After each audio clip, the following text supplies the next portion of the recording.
warahmatullahi wabarakatuh. Waalaikumsalam warahmatullahi wabarakatuh. Bismillahirrahmanirrahim. Alhamdulillahirabbil alamin. Allahumma salli wa sallim ala sayyidina Muhammadin wa ala alihi wa sahbihi ajma'in. Amma ba'du. Yang sama-sama kita hormati dan muliakan guru-guru kita yang cukup banyak hadir pada malam hari ini. Di antaranya Mukarram Kiai Haji Abdul Majid LC MPD, Guru kita Ustaz Dr. Andes Haji Asman bin Haji Abdul Rahim, Guru kita Ustaz Asmari bin Kiai Haji Abdul Rashid Siddiq, wabil khusus guru saya Aba Muhammad Yusuf.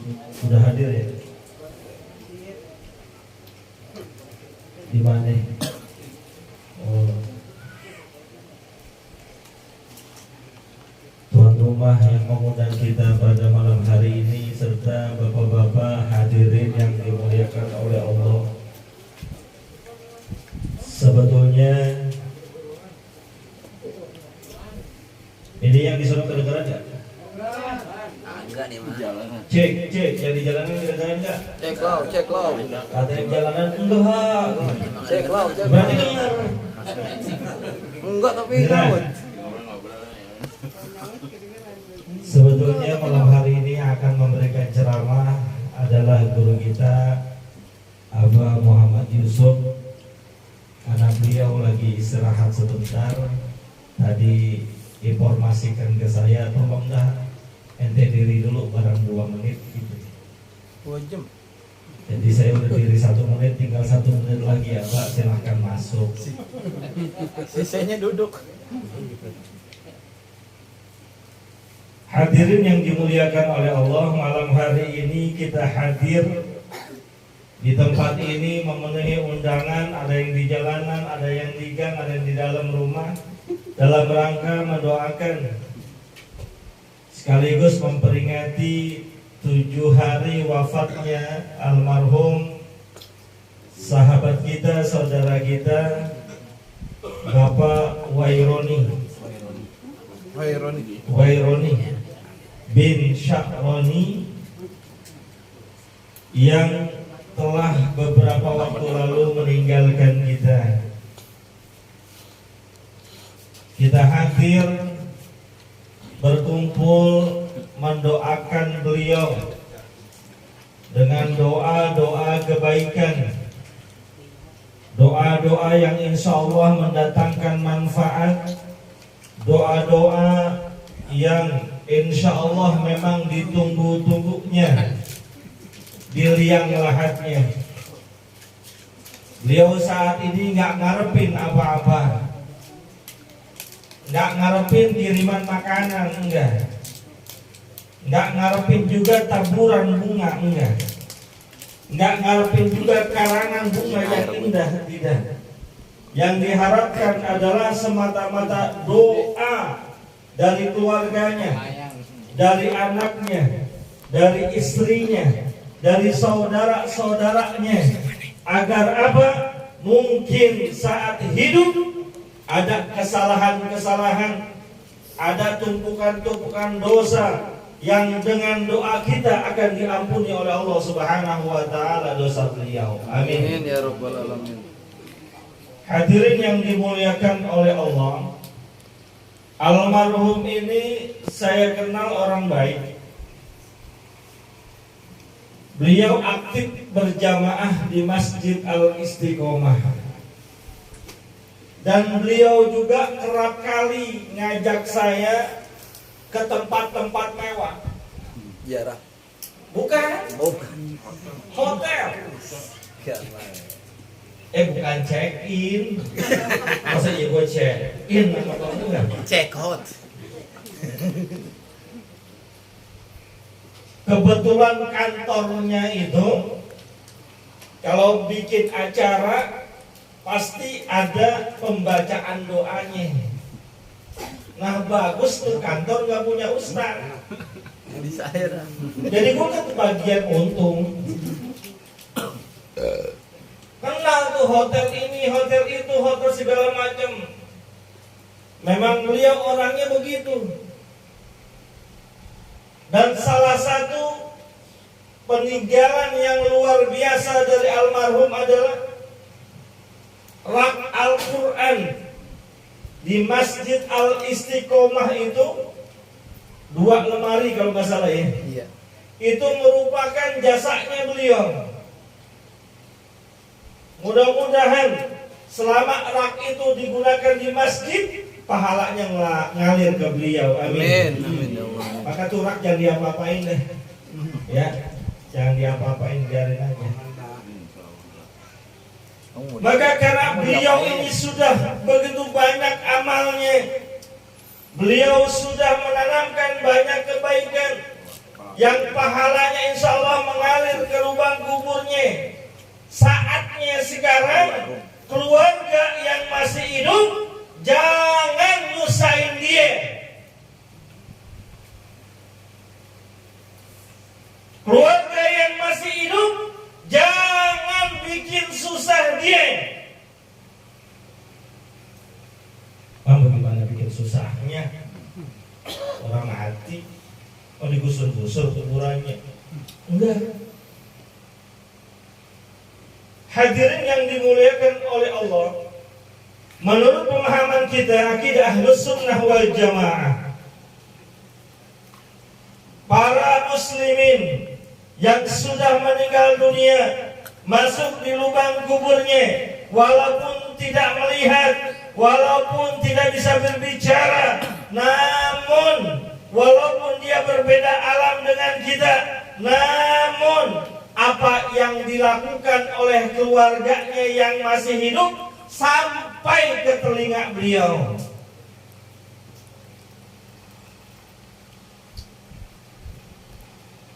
Ada orang ahli sholat, ahli ibadah, rajin ke masjid.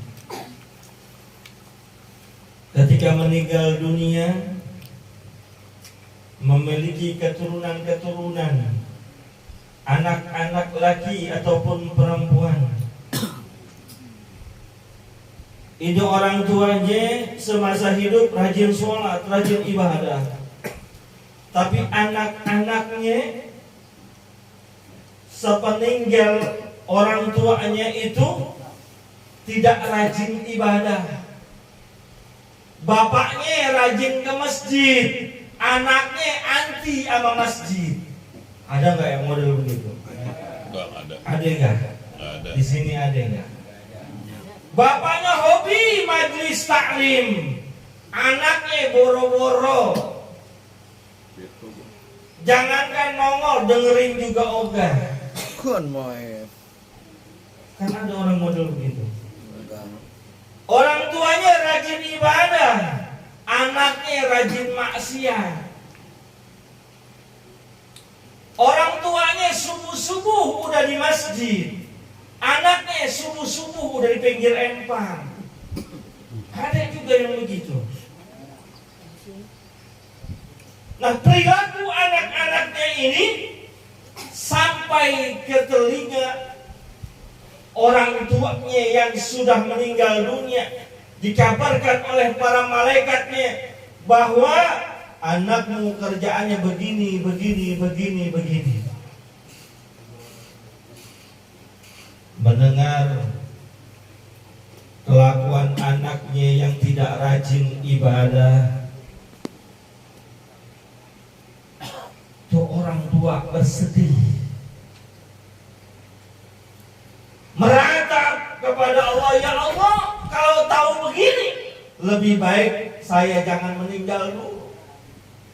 Karena keluarga saya jadi jauh ibadah, keluarga saya jadi jauh dari masjid, keluarga saya nggak mau hadir majelis taklim. Kalau saya masih hidup, kalau saya masih ada, mereka semua saya omel-omelin, ya Allah. bikin susah namanya.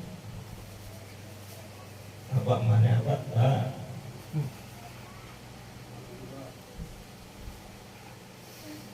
Makanya kan dalam pelaksanaan sholat jenazah, sholat Pak, ya udah teriak-teriak ada nyor-nyor isi. Kenyang. Pak, sholat jenazah berapa rakaat? 4 rakaat dah. Tak banyak rakaat. 10. Nah, begitu dong. Sholat jenazah 4 takbir. Takbir pertama baca apa? Pak, ayo coba baca Fatihah. Takbir kedua sholawat. Takbir ketiga Doa.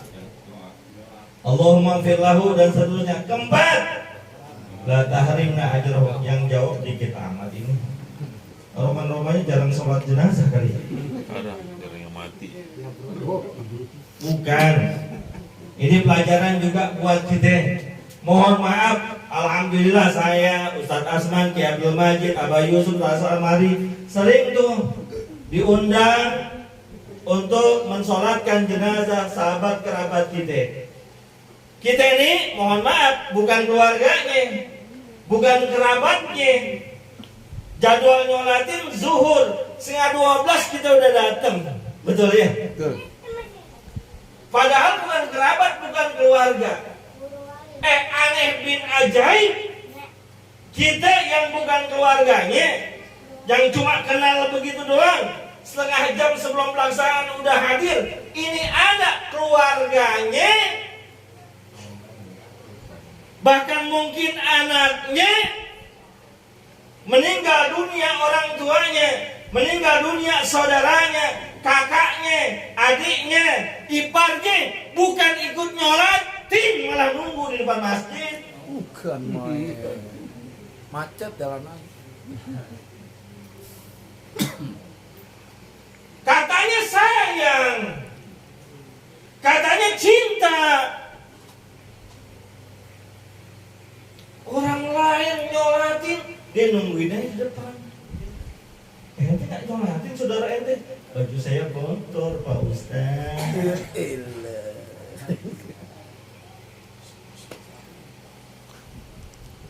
Lihat nih, di takbir keempat pelaksanaan sholat jenazah kita baca doa Allahumma la tahrimna ajr wa la taftinna ba'da. Saya ambil poin yang terakhir aja. Wa la taftinna ba'da. Ya Allah, dengan meninggalnya saudara saya ini, sahabat saya ini, orang tua saya ini, dengan sebab meninggalnya jangan timbulkan fitnah setelahnya. Meninggal beliau memang musibah, meninggal beliau memang takdir. Yang namanya ajal, idza jaa ajaluhum la yastakhiruna sa'atan wa la yastaqdimun. Gak bisa dimajuin, gak bisa dimundurin. Jangankan RT, presiden aja bakalan mati. RT ada RT. Ini wilayah kekuasaan RT 10 nih. Bukan main. Mana orangnya? Mana RT-nya? Teh, mana teh? Oh ada. Teh, mati. Yang entah tahu kapan ya. Bakalan mati, itu udah takdir. Cuma harapan kita, seandainya kita meninggal dunia, dengan meninggalnya kita jangan jadi fitnah buat keluarga kita, jangan jadi fitnah buat istri kita, jangan jadi fitnah buat anak kita, jangan jadi fitnah juga buat saudara ipar kerabat kita yang lain. Ini penting nih, Pak, sambil minum nggak apa-apa. Udah anggap aja gue lagi ngomel-ngomel. Bukan main.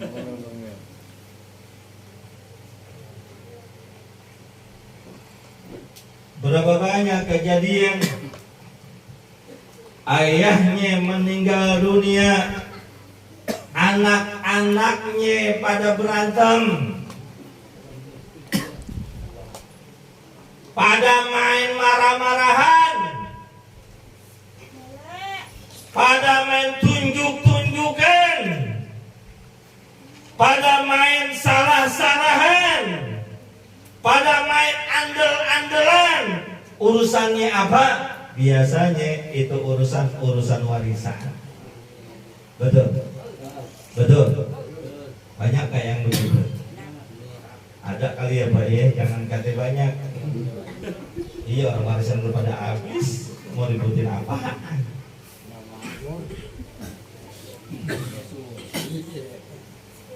Meninggal ayahnya, anaknya pada berantem. Wa iyadzubillah min dzalik.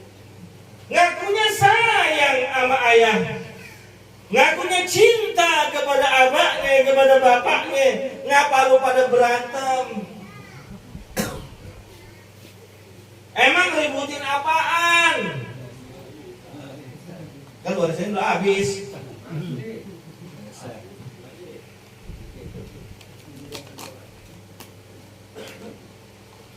Meninggal abangnya, adeknya pada berantem, kagak mau tegor-tegoran, main andel-andelan. Biarin urusan dia dah, jangan ikut campur kita. Biarin. Padahal saudaranya ngakunya cinta, ngakunya sayang. Kok ente sakitin abang ente? Kok ente sakitin orang tua ente?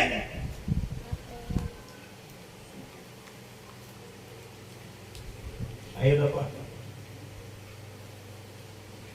Ketika ada musibah meninggal dunia keluarga kita, jadikan ini sebuah ibrah pelajaran. Jangan musibah ini menjadi musibah akhirat. Cukup kematian itu menjadi musibah dunia. Jangan kematian itu jadi musibah akhirat. Kita gadaikan agama kita, kita gadaikan persaudaraan kita, ukhuwah senasab kita hanya gara-gara urusan-urusan sepele.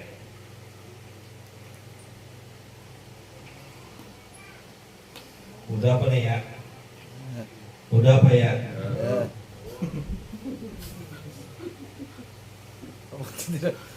Ada lagi di sana. Terus aja apaan? Roset lagi. Bisa libur kan? Libur terus. Libur terus. Ada sebuah hadis Nabi kita Muhammad Sallallahu Alaihi Wasallam, mudah-mudahan jadi pelajaran buat kita. Baginda Rasul berkata, atani Jibril. Suatu ketika malaikat Jibril datang kepadaku. Beliau berwasiat. Tentunya wasiat ini juga buat kita. Di antara wasiat malaikat Jibril kepada Nabi Muhammad yang juga merupakan wasiat buat kita. Ish ma syi'ta fa innaka mayyitun. Hai manusia bukan nih. Manusia bukan nih. Iya. Kalau manusia dengerin. Mulut boleh ganyem, kuping arah sini. Isma syi'ta fa innaka mayyitun. Hiduplah semaumu, tapi ingat suatu saat kamu bakalan meninggal dunia. Kalau kata orang Betawi, hidup selagu-lagu udah terserah. Mau bagaimana apa kek terserah. Mau jadi jagoan silakan. Mau jadi preman nggak apa-apa. Mau nggak pernah ibadah bodoh amat. Mau jadi ahli maksiat silakan. Itu lagi nih. Hari agama itu, tapi ingat, manusia hidup tidak selama-lamanya. Manusia tidak abadi. Suatu saat manusia bakalan meninggal dunia. Meninggal nggak lihat umur, nggak lihat siapa tuaan. Ini almarhum umurnya ada nggak 50? Ada. Hah? 52. 52. Bener ya? Bener. 52. Saya tanya, Babe Samad orang tua saya, umurnya berapa? 80. 80. Babe Samad 80. Pak Weroni ini baru 52. Kalau ukurannya otak, ukurannya panjang-panjangan, kan seharusnya yang 80 duluan, betul? Seharusnya. Ceto lagi, ceto. Lupa nanya. Ceto lagi nih, ceto mulu. Ya malaikat mau melujak lo nyari yang muda. Bukan Tapi mah. kan baca, Pepetin gitu. 52 idza jaa ajaluhum meninggal. 40 idza jaa ajaluhum meninggal. Hatta anak bayi sekalipun idza jaa ajaluhum meninggal. Dan untuk ukuran kita, meninggal dunia bukan akhir segalanya. Meninggal dunia justru awal dari segala-galanya.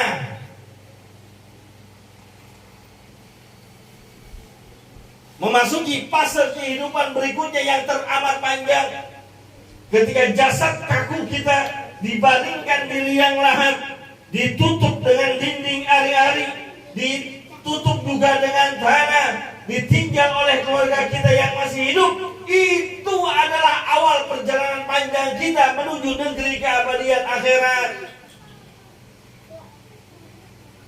Nanti bakal ditanya urusan-urusan kita berkaitan waktu hidup ngapain aja.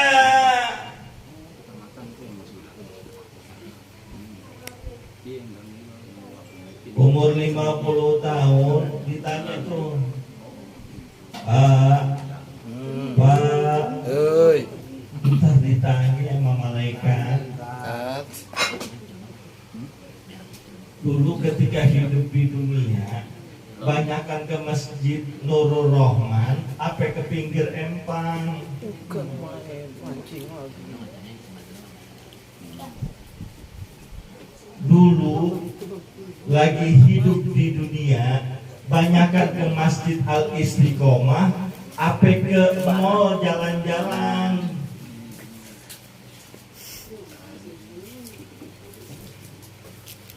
Enak tuh teh botol. Lebaran di dalam. Di perjanjiannya gimana nih? Udah terusin aja. Nah, enak kok ada guru kita. Lagi ngadeg. DP. Anterin. Biar tambah semangat. Bukain dulu. Bukain. Bukain, Pi.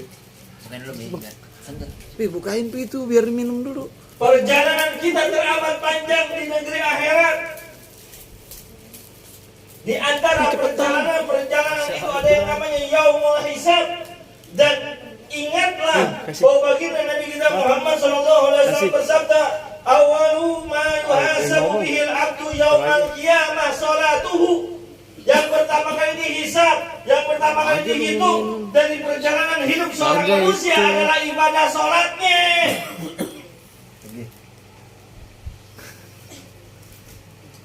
Waktu hidup sholat apa kagak? Ada yang tinggal beres ada. Ada orang ngakunya Islam, rumah dekat masjid, adzan kedengeran, ke masjid kagak, sholat di rumah juga enggak. Ada orang ngakunya Islam, datang kewajiban puasa bulan Ramadan, puasa juga enggak, Lebaran paling doyan.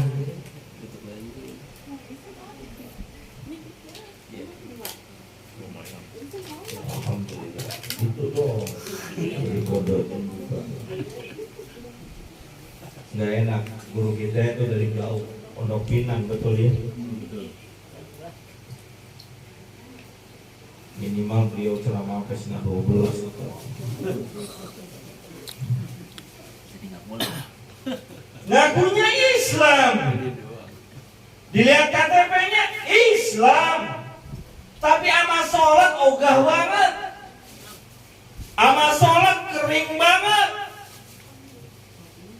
Padahal majelis taklim ada di sekitar rumahnya, guru-guru mungkin adalah tetangganya, ustadz-ustadz mungkin juga temennya. Nasihat udah nyampe ke telinganya, tetap aja dia kagak mau sholat-sholat juga.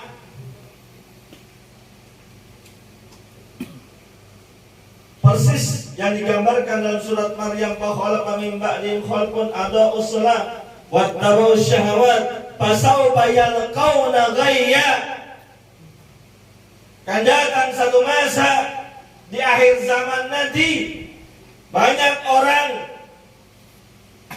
menganggap remeh urusan sholat, ninggalin sholat kagak nyesel, ngikuti hawa nafsunya. Dijelaskan oleh baginda Rasul sallallahu alaihi wasallam, dinarun indahum khairun min salatihim. Menurut mereka dinar, dirham, rupiah, dolar, harta kekayaan, pekerjaan, tarikan ojek lebih berharga daripada sholatnya. Tarikan ojek. Ada tukang ojek kamu di sini? Ada, bukan main tarikan ojek masuk sini. Bukan main. Johor banyak orang. Emang saya tanya itu. Bukan main. Setengah 12 kita udah mau istirahat, masuk kling kling kling kling. Mana tarikan jauh? Sebenarnya Jumat bunyi. Dari pagi belum nanti. Ini udah ngerong-ngerong aja. Situ. Ini tuh. Sholat dianggap enteng. Nggak sholat kagak nyesel. Nggak sholat nggak takut. Nyari uang getol, kerja getol.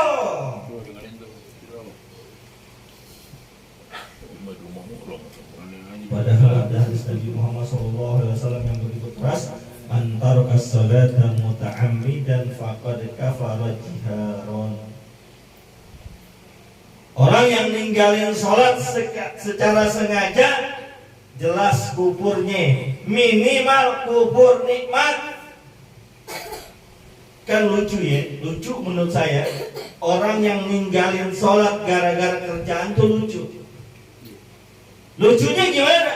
Dia ngejar kerjaan, ngejar obyekan, ngejar uang. Itu kan uang dari Allah, rizki dari Allah.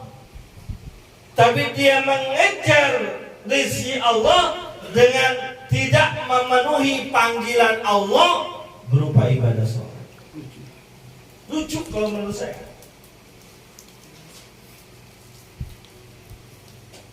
Malam dia narik begadang-begadang. Narik bukan Ada gak yang nariknya malam? Apa yang mau ditarik? Gitu lagi, gitu ribut. lagi. Lu kawan saya yang suka ikut sama saya nariknya malam. Oh gitu. Tapi dia subuh sholat.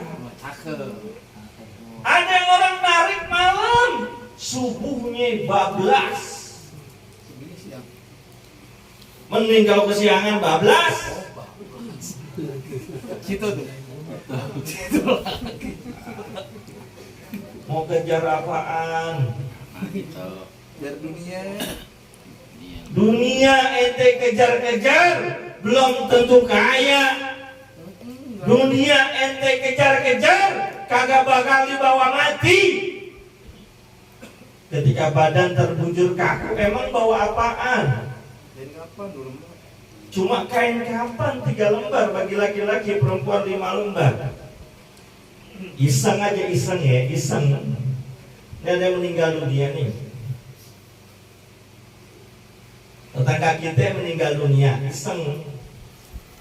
Sebelum ditutup pakai kain kapan, kita pakein kaos kaki dulu. Boleh apa enggak kira-kira? Main bola kali itu. Pak, nih ada keluarga kita, tetangga kita, kerabat kita meninggal dunia. Sebelum ditutup pakai kain kapan, kita pakein kaos kaki dulu, kira-kira dibolehin apa enggak? Wow, situ tuh.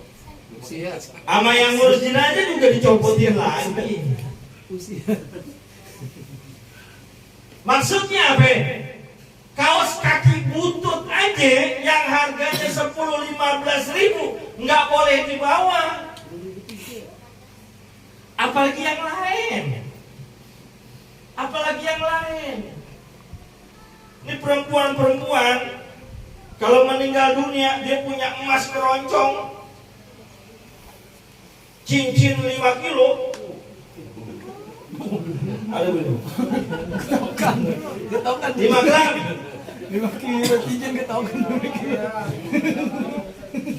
Gelang 10 gram. Anting 15 gram. Gigi emas 10 gram. Meninggal dunia dicopot nggak? Copot. Lakinya paling teman copotin. Buat modal kawin lagi. Kawin lagi. Copot semuanya copot. Yang kita kumpulin copot. Ini udah kelewatan ini mana? Udah kemarin dulu abahnya. Aku mau foto dulu sama abah. Bilangin Ustaz mau foto. Selebritis. Bilang dong dari tadi udah. Mohon bapak ya kelamaan. Ternyata miskomunikasi. Jadi abah pengen ini saya turun dulu baru abah ngomong. Tahu kita bisa salam gua salam lagi. Bukan main. Intinya dengan meninggal dunianya sahabat kerabat kita harus jadi ladang ibadah buat kita, jangan jadi sumber fitnah. Ya, siapapun yang meninggal dunia di antara kita harus jadi ladang ibadah, jangan jadi sumber fitnah. Mohon maaf apabila ada kekeliruan dan kesalahan. In uridu ilal islaha mastata'tu wa ma taufiqi illa billah. Alaihi tawakkaltu wa ilaihi unib. Billahi taufiq wal hidayah. Assalamualaikum warahmatullahi wabarakatuh. Waalaikumsalam. Terima kasih yang kami ucapkan kepada